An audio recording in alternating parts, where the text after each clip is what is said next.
ವಿಜಯಪುರದ ಲೋಕಸಭೆಯ ಟಿಕೆಟ್ ವಿಚಾರ ಈಗ ದೊಡ್ಡ ಮಟ್ಟದಲ್ಲಿ ಚರ್ಚೆ ಆಗ್ತಾ ಇದೆ, ಸುದ್ದಿ ಆಗ್ತಾ ಇದೆ. ಸಿಟ್ಟಿಂಗ್ ಎಂಪಿಗೆ ಟಿಕೆಟ್ ತಪ್ಪಿ ಹೋಗಬಹುದು ಅನ್ನುವ ವಿಚಾರ ಏನು ಮುನ್ನೆಲೆಗೆ ಬರ್ತಾ ಇದ್ದಂತೆ ರಮೇಶ್ ಜಿಗಜಿಣಗಿ ಅವರು ಹೇಳ್ತಾ ಇದ್ದಾರೆ, ನನಗೇನೇ ಟಿಕೆಟ್ ಕೊಡೋದು, ನಾನೇನೇ ಲೋಕಸಭಾ ಅಭ್ಯರ್ಥಿ ವಿಜಯಪುರದಿಂದ ಅನ್ನೋದನ್ನು ಹೇಳ್ತಾ ಇದ್ದಾರೆ.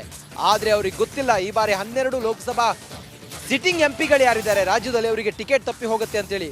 ಗೋವಿಂದ ಕಾರಜೋಳ ಅವರಿಗೆ ವಿಜಯಪುರದ ಲೋಕಸಭೆಯ ಟಿಕೆಟ್ ಸಿಗುವಂತ ಲೆಕ್ಕಾಚಾರ ಕೇಂದ್ರ ಮಟ್ಟದಲ್ಲಿ, ಹೈಕಮಾಂಡ್ ಮಟ್ಟದಲ್ಲಿ ಚರ್ಚೆಯಲ್ಲಿದೆ.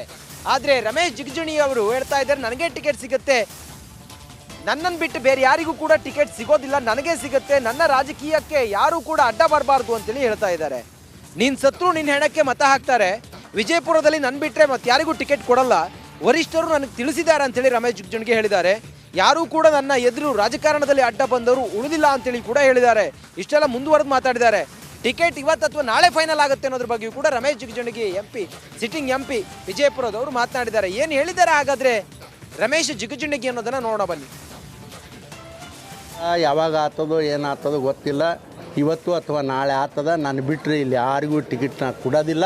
ಪಕ್ಷದವ್ರು ನನಗೆ ಭಾಳ ಸ್ಪಷ್ಟವಾಗಿ ಹೇಳ್ಯಾರ, ನೀನೇನೂ ಚಿಂತೆ ಮಾಡಬೇಡ, ನೀನೇನೂ ಚಿಂತೆ ಮಾಡಬೇಡ, ಅದು ಏನಕ್ಕಾಗಲ್ಲಕ್ಕ ಜನ ನಿನ್ನ ಸತ್ರ ನಿನ್ನ ಹಣಕ್ಕೆ ಊಟ ಹಾಕಲಿ ಅನ್ನೋ ಮಾತು ಕೂಡ ಹೇಳ್ಯಾರ.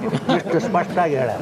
ಯಾರು ಹೇಳ್ತಾರ ಟಿಕೆಟ್ ವಿಚಾರ ಯಾವಾಗ ಆಗ್ತದೋ ಏನಾಗ್ತದೋ ಗೊತ್ತಿಲ್ಲ, ಇವತ್ತು ಅಥವಾ ನಾಳೆ ಆಗ್ತದ. ನಾನು ಬಿಟ್ಟರೆ ಇಲ್ಲಿ ಯಾರಿಗೂ ಟಿಕೆಟ್ ನಾನು ಕೊಡೋದಿಲ್ಲ. ಪಕ್ಷ